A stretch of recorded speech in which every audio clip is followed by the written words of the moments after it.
They're the ones that are really interacting with our customers on a day-to-day basis. So number one, I always want to make sure that we have effective communication. Number two, I want to bring my salespeople in to those campaign meetings. I want to bring in the managers. I want to bring in some frontline people so they can have an input as to what we're designing and what we're creating.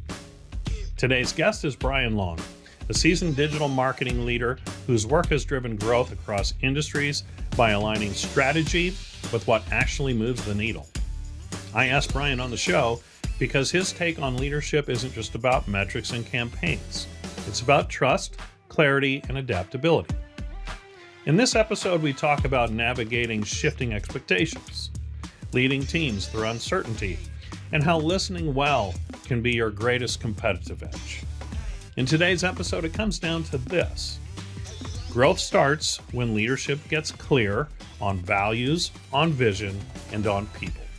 Welcome to The Marketer. It's great to have you guys back on the show. We have a really exciting episode for you today. It's going to be a good topic. We're going to be diving deep into the untapped potential of your sales team and how you can get your sales team really to become marketers. I have an excellent guest with me today. Brian, thank you for joining me. Great to see you again. Yeah, great to see you too, Monty. Thanks for having me. Absolutely my pleasure. So I just want to get us jumped right into this, Brian.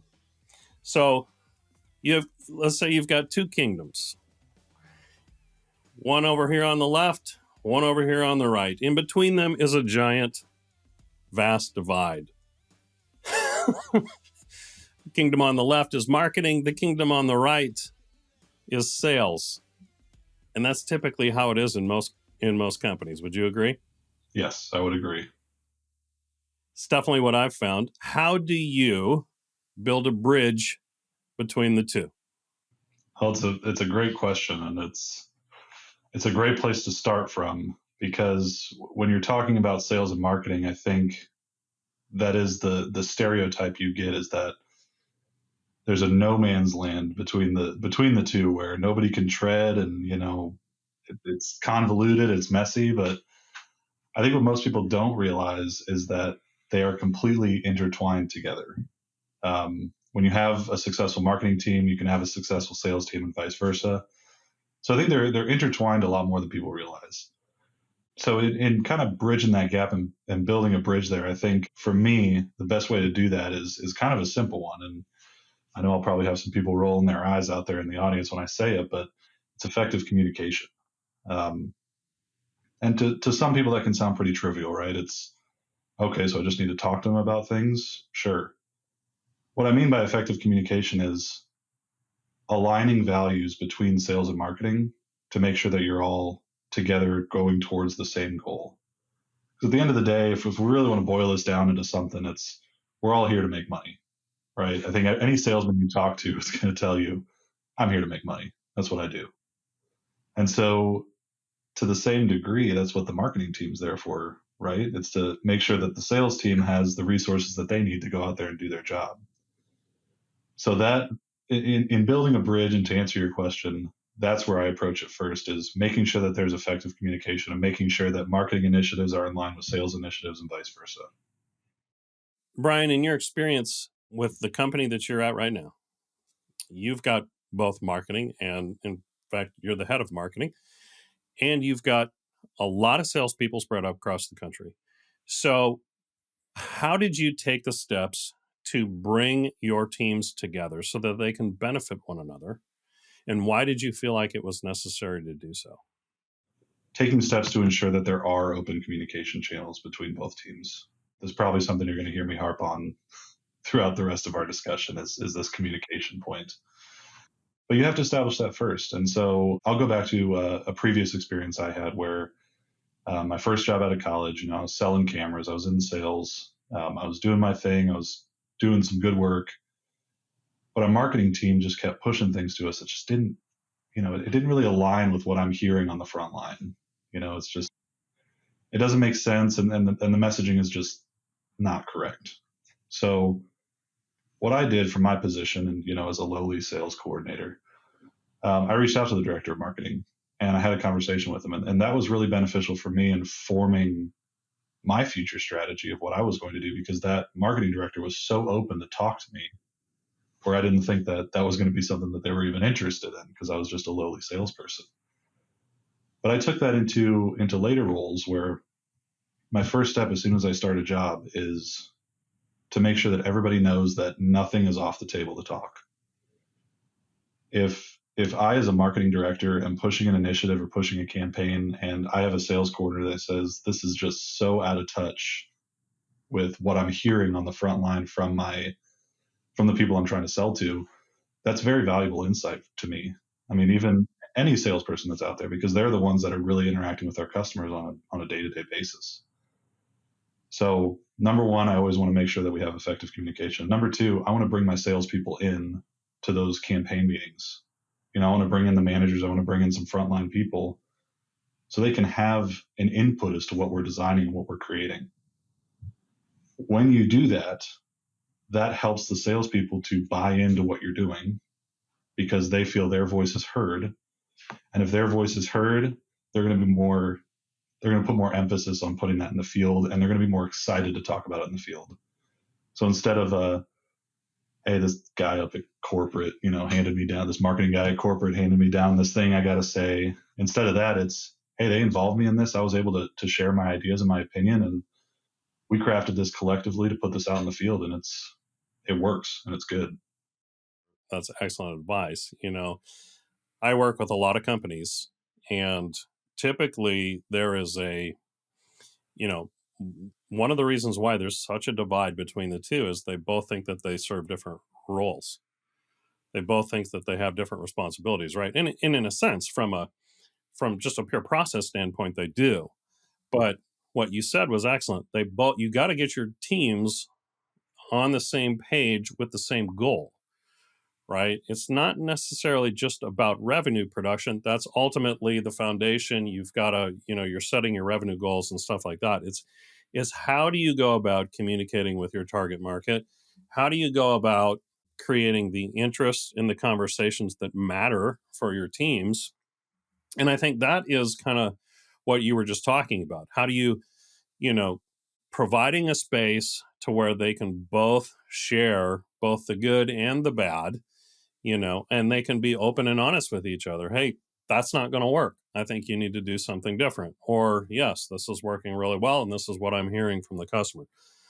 From the marketing side of the table, I think so often marketing people don't take the time to really sit down with all of the salespeople, not just the sales leader, but all of the salespeople within the company, and say, what are you hearing on the phones? What are you hearing in your meetings? What are they responding well to? What are they not responding well to? Where's the barriers that we need to break down?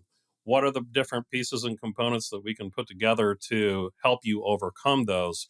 Maybe it would be within your slide deck or some kind of video presentation that you can send them or something like that. So when you have created that environment for your team, as you have done, what have you seen the effects of that to be?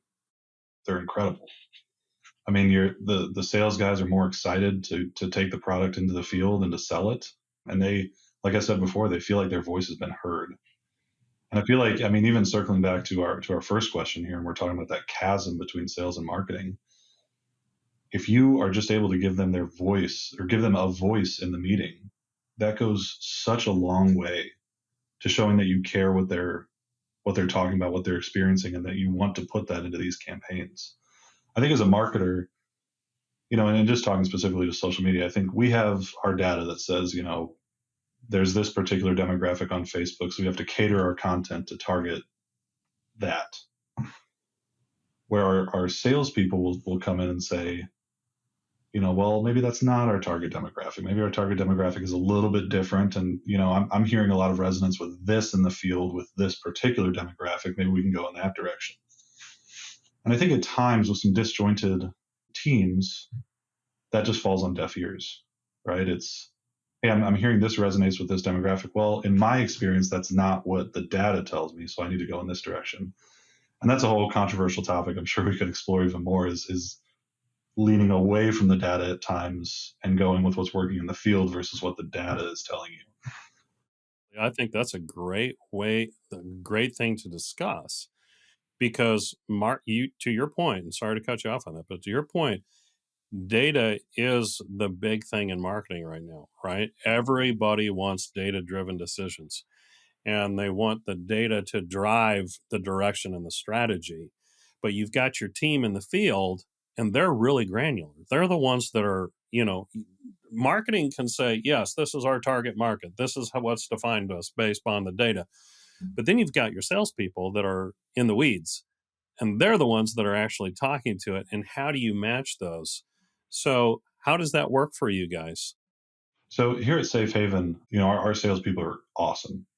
They're they're accountable, they're tenacious, they're innovative, and there's a lot of things that they do that I really don't think translate through to data points. We're selling really awesome smart home solutions, really great home security solutions, and this industry is meant to help protect families and their homes, right? So when they're going to these homes and talking to these families about home security solutions, they might say things that are, you know, hey, I see you have kids, school's almost out. They're coming home. You might still be at work. This system will help you be able to monitor, unlock doors for them, be able to make sure that they're safe even when you're not there. To me, that's really hard to translate through data, right? Because I think that data might show you something a little bit different. But when you bring in your sales teams and you ask them and they give you that feedback, then your marketing plan can shift a little bit. Then you can say, okay, that's resonating with them. Maybe we should put out some commercials. Maybe we should put out some ads that just say, hey, back to school's coming or school's out. In households that have two working parents, that can be very beneficial for them. And that's, like I said, not to repeat myself, but that's something that you don't really get through data. And so getting those insights from your sales team is invaluable. And for teams that don't have that cross-functional capability, it's very, very difficult to get a aligned messaging from both sales and marketing. I would also add to that, Brian, that there is a lot of data that you just can't acquire outside of the conversations that your sales team's having, right? Yes. It's just not available. I mean, you can't get inside the mind of somebody all the time, but your salespeople are doing that. They're hearing the why. They're hearing how does, feeling not secure in your own home affect your life and your family? What kind of anxiety does that take? And so that's data that you can't get, Yep. right? But you can really get that from, conversations that you're having. So your frontline people almost become one of the most important data drivers, if you would, of your marketing communication, from what it Absolutely. sounds like, correct? Yeah. And I mean, the insights that they have, if you're not going out there and asking them what they're experiencing, you're never going to get that from the data. I mean, I can sit here and tell you from a marketing perspective, and this is just purely hypothetical numbers here, but I show a video to somebody, they're maybe 70% more likely to convert on a particular campaign. That might not be the same. So like maybe in the field, what they're actually seeing is that when they show them an infographic, that's converting better than actually showing them a video. So we can gather data, and I do want to say I'm very data driven myself. I use data all across my job every day. So I'm not trying to say take your data and throw it out the window. But yeah, these conversations that our salespeople are having, that is not something that you can represent through analytics. You just can't. And so having open dialogue with them, again, broken record here, but having that effective communication and those communication strategies to reach out and talk to your salespeople is incredibly important. Now let's talk about the logistics of that. Okay. So, um, how does that come together for your company? Because how many sales reps do you have across the country? It's hard to say. We have several hundred. Okay. So that's a big team. You got a couple hundred. And how big is your marketing team? We have three people. Three people. Okay. Three Three to marketing several hundred. experts here. Yes. Right. So, what have you done to create that bridge over that chasm that allows your marketing team to get that data that's locked inside your sales team's heads? Is it, have you said, all right, we're going to have a monthly meeting where the entire team gets together with the marketing? Is it we have a communication channel on Slack or something where we can ask questions? How does that come together for you? So it's something we're very much in the process of doing right now. So I've been with the company almost 5 months now. So these are avenues that we're just starting to open. And the way I'm going about doing it is making sure that our marketing team is very visible, making sure that everybody knows who the marketing team is, because we didn't really have a dedicated marketing team prior to me being here. We had a lot of people doing a lot of different things that were marketing, but it wasn't centralized in one location. So that's something that myself and my other two team members, we've been working very, very hard to establish. But the key is to not be opaque. It's not to be marketing some entity that nobody really knows, but you know that when you put a piece of content out there that doesn't really align with our values, they come and smack you down. It's being open and honest, and it's letting everybody know that we're on the same team, we're working towards the same goal, and we're not just a faceless department. We're Some of the other ways I'm trying to do that is, if anybody messages me and say, hey, can I get this video to share on social media? I'm right there responding to them. Let them know that we're not out of touch. We're always here to help. I mean, day or night. I mean, with people out in the field, we want to make sure that we're matching their effort level. They're working very hard out there. They're working day and night, just like I said, and we want to make sure that we're right there with them. They're looking for resources. They're looking for things to take out into the field. We want to be there to be able to match their energy. So it's kind of a roundabout way to answer that question. Well, I think what you said is good. I mean, your team's got to be visible, number Yes. one. They've got to be present. And number two, the lines of communication have to be established there that your sales team knows that they can approach that marketing group or that individual Yes. and talk with them about what they're seeing in the field. So it's it's a great discussion to find out, okay, from what does the marketing team need from the sales team. Let's talk a little bit about what I'm sorry. Let's talk a little bit about what sales needs from marketing so that not only that they can do their job better, but so that they can almost represent the brand from a marketing standpoint themselves. Because you said, yeah, everybody's a marketer out there. What do you do for your team to equip them to basically spread the message of the brand and to do more marketing outside of what your specific department does? The best way I can say it is with one word, is just to reinforce. They're the ones out there. Um, they're reaching out to these families. They're sitting in living rooms and talking to these families. So I don't think there's anything I can give them that is going to immediately be able to help them convert these families. And I know that kind of sounds odd, but what I mean by that is I want to provide them things that can reinforce what they're talking about in the homes. So I want to make sure that they have, if these customers are looking us up online, I want to make sure that they see a very powerful company image, great website, great social media assets, all those touch points.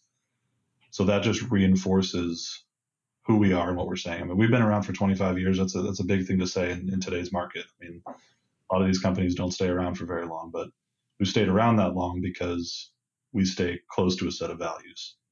And we exhibit that through our sales teams, all the way through our payroll department, and everywhere in between. So I want to make sure that when they're in the field and they're showing infographics, when they're showing, printed out documents, I want to make sure that all of those are reinforcing what they're telling those families, which is what I've gone into just a minute ago, was we are here to help you protect your home. And in order for me to do that, here are the resources to reinforce that. Do you expect your sales team to carry that throughout? Like, do you ask them to post to social media? You'd mentioned that one of your team members was going to post a video. Um, do you require that? Do you recommend that? How does that work in terms of taking a large sales team and having them distribute some messaging on their own personal accounts, maybe that would benefit the brand? Well, it can be difficult. I mean, not everybody's born to be in front of the camera. Not everybody's like you, Monty. But I try to motivate them to do it. Yes. I think it's a very rare thing when you have someone who's willing and able to regularly post on social media to help their business. And instead of wanting to police that and shut down content, I want to encourage it. I want to encourage people to get out there, create their content, make their own brand for themselves. Of course, while staying within our company guidelines, but we try to keep it broad enough where they can do that. Because I think in today's day and age, digital marketing is such a crucial part of any business. I mean, from a broad corporate perspective, all the way down to the individual salesperson. We want to make sure that they're out there putting things in the field that is going to help their personal brand. And so if I have a salesperson that wants to share some info about home security statistics, if they reach out to me, I'm going to share some salient statistics with them, some things that will resonate, and they can go put that out in the field themselves. But I think in a broader sense, it's going to help their business. So I want to always encourage them to go post on social media. And, if I have to just keep them comfortable, maybe don't get in front of the camera right away. Maybe, hey, let's just write an article or write a blog, share it on your LinkedIn. Kind of a way to get your words out there without having to put your face out there on video if you're not comfortable with it.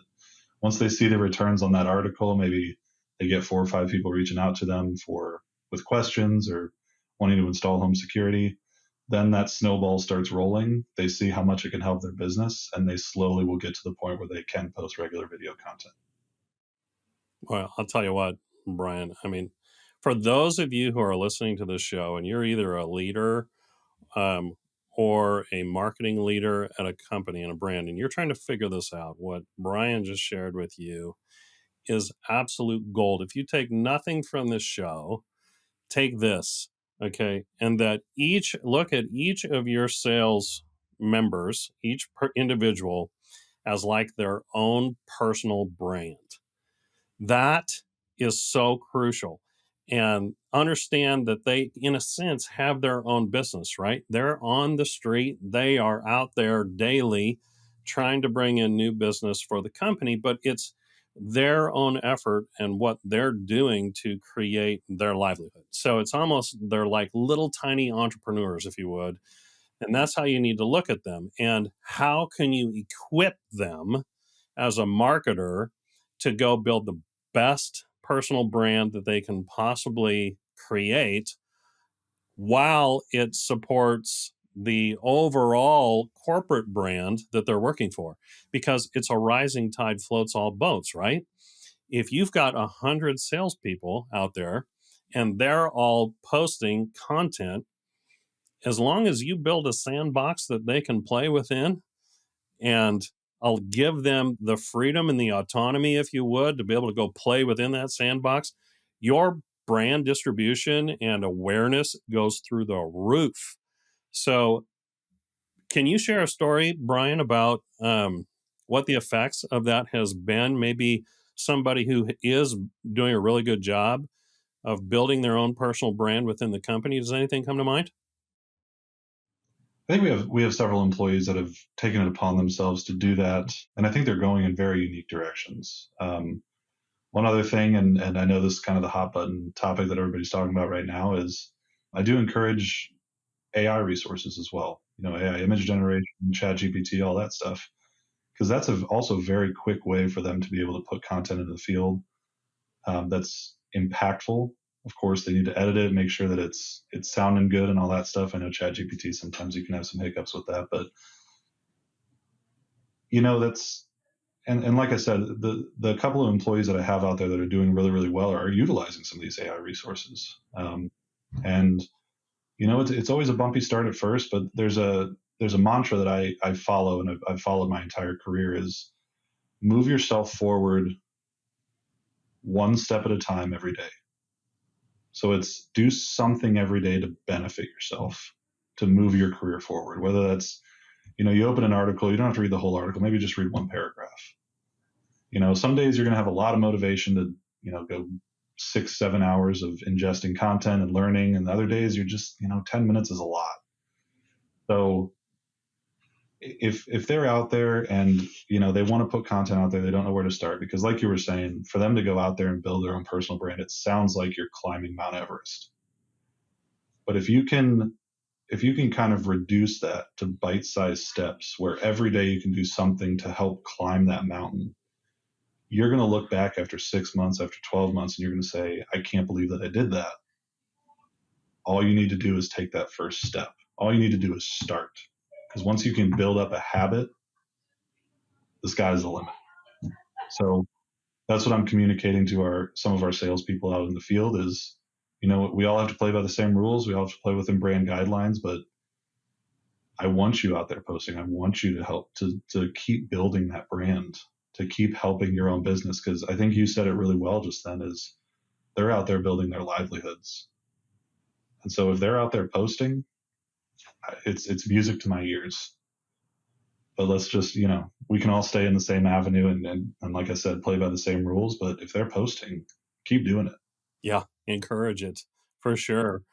A couple of stories. Number one, I used to work with a lot of financial advisors and within the finance industry, and they are so restricted because of, governmental restrictions, on trading and all that other kind of stuff. They're so locked down, they can pretty much do nothing. In terms of talking about anything finance related.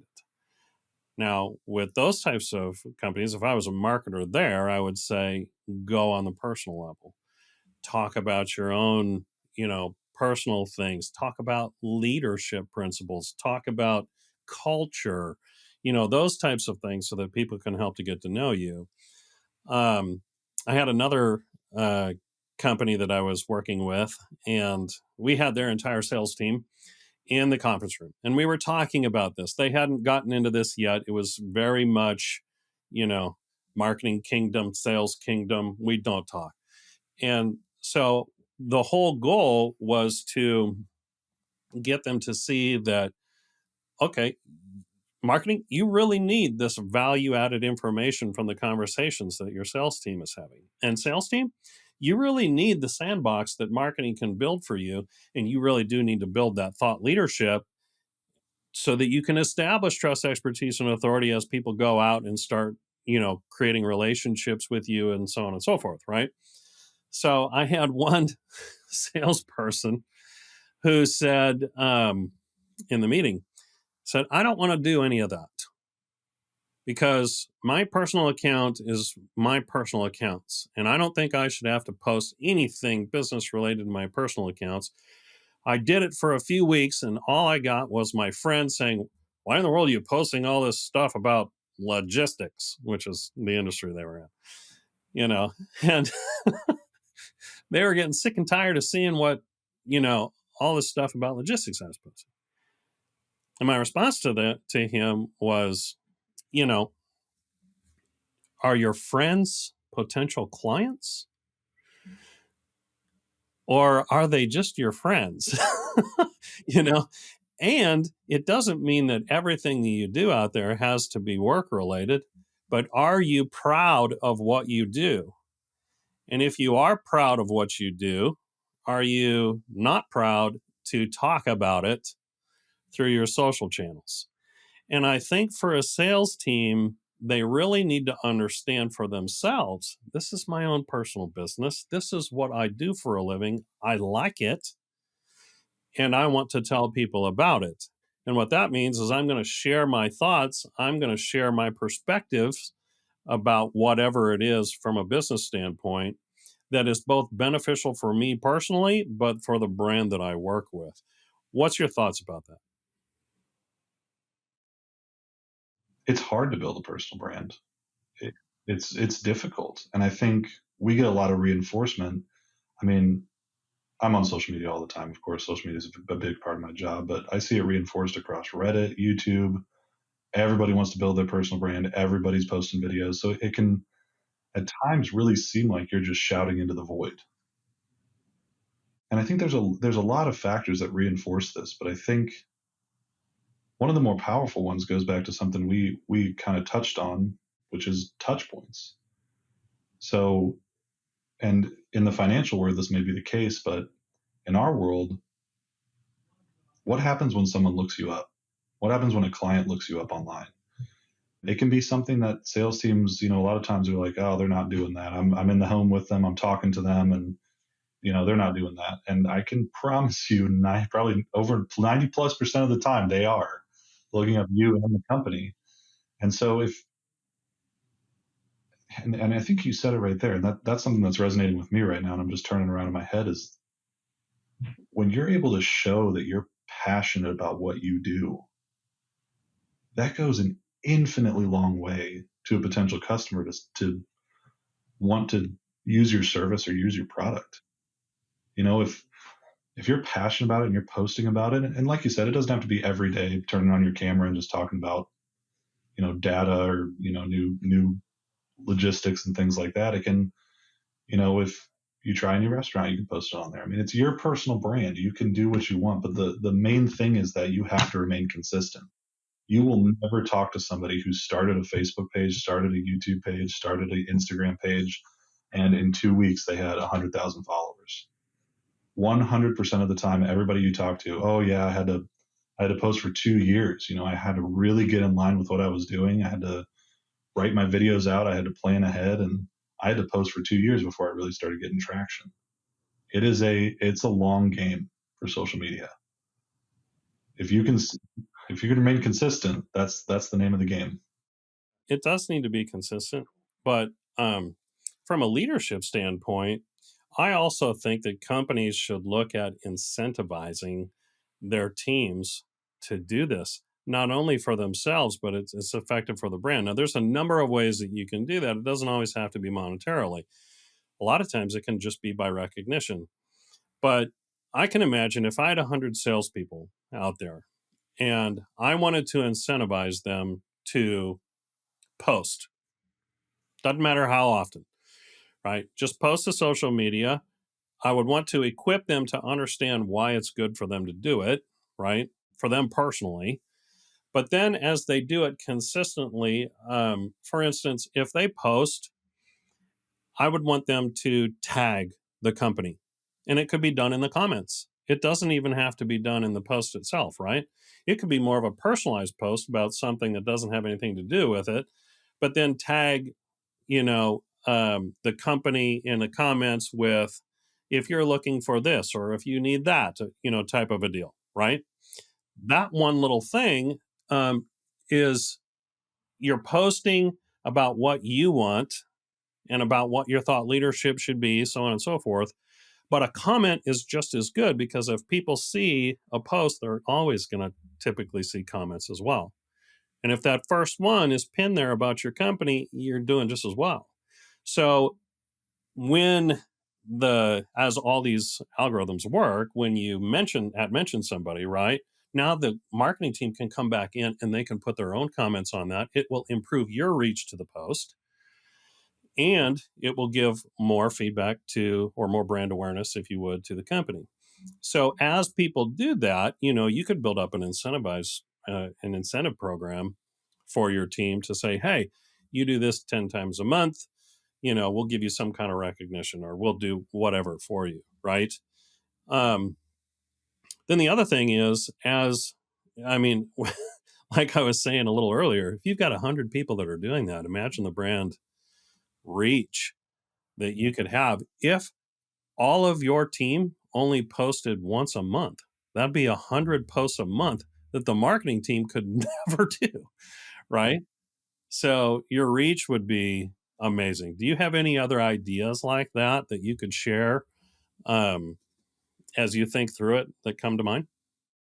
Yeah, something kind of, I think, loosely related to it is giving those salespeople, giving those team members assets that they can use out in the field. That's an initiative that we're pushing for right now. Is we want to help you to be able to put content out there that's going to be impactful for your audience. Here's some examples. They can take these videos, they can take these images, and they can use them. They can comment on them. They can put their own spin on it. But I think doing that and exactly what you just said, I mean, borrow on the reputation, on the reach that the existing company page already has. We're working very hard to make sure that page is representative of the company. And we have all the employees that follow us, we have the recognition of being that main company page. Lean on us, share our posts, add your own spin on them. That's what they're there for. If nothing else, we want that to be a resource that they can use to kind of get that ball rolling, to get that snowball started, like we were talking about earlier. But yeah, putting it in the comments and leveraging the main company page is a huge part of that strategy, and should be something that they utilize. I mean, at the beginning, they could utilize it exclusively, but as they get more comfortable in creating their own content, they can start branching out and just use it as a fallback. I think that's excellent advice. And I want to go back to what you were saying a little bit earlier about AI. AI is so invaluable right now and can save companies so much time if you're just creative about how you're using it, right? So if, for instance, if you create those resources on your company page and it's very um, heavy data driven, or it's just very much learning, if you would, you can have the marketing team now go and create a prompt with AI that you can send out to your sales team and say, prompt AI with this post, see what it says. It's going to give you the start of your own post to post on your behalf, right? It'll give you the writing, because a lot of salespeople are not writers, and don't have any interest in being a writer, a creative writer, I should say. But if you can have AI prompt and do it for you, now you've defined for your sales team kind of what the post will be about, and you just ask them to modify it into their own voice, right? So you're just kind of rewriting into your own voice what's already been done for you, and that way you can scale. You can create content, because what a lot of people have learned from sales team is, hey, I don't have time to do this, right? I am busy making phone calls, sending emails, tracking down leads, watching my funnel, who is in position, following back up. My day's full. I don't have time to sit down and just post every day, right? But if you can use a combination of AI and you can create a strategy that they can buy into, and you can show them that, hey, give me 15 minutes of your day, just it. That's it, right? And I'll make it easy for you so that within that 15 minutes, you're going to build your own personal brand. You're going to have a much easier time starting conversations with people. And when people do go out and look at you, to your point, and they do, by the way, they're actually going to see personality, because so much of sales, if it's B2B, is about likability, isn't it? So, well, Brian, great show. I think there's a lot of good information that you brought here. Let me ask you one final question, okay? Have you ever seen a downside to this? Inevitably, there is, and it's, again, broken record here, but it is where communication steps in. But some of the downsides that you see is it's really wanting to keep those brand guidelines central. I think when we're building personal brands and we're representing the company out in the field, we do need to make sure that our values are reinforced, because when you depart from the guidelines that have been set out, it can start hurting your growth. Because when you're leaning on our reputation, we want to make sure that that's in line with where we're going, and we're aiding to that reputation and not being a detriment to it. So naturally, with freedom, there can be downsides, but it's where these resources come in. It's making sure that the guidelines and the strategies are the center of what you're doing. And again, going back to what we were talking about before, it's making sure that the salespeople are involved from the beginning all the way to the distribution. And if they have their voice in there and you can cater it to them, there's going to be less of a motivation of theirs to branch out from the messaging and the alignment that we have. So like I said, there are inevitably downsides, but there's nothing that's going to be unfixable through this. There's going to be pain points, there's going to be things, but when you get on the other side of those and you see the benefits from them, it's going to make all of it worth it. That is such an excellent point. The risk is absolutely worth the reward. Hopefully you've seen that in our discussion today. really thank you, everybody, for listening in. Hope you have taken some really good nuggets away from the show. And fill that void. Don't let your sales team and your marketing team sit on each sides of the table and just stare at each other. Get them talking, get them together and collaborating, and you'll be amazed what it will do for your business. Brian, thanks for joining me. Thank you, Monty. My pleasure.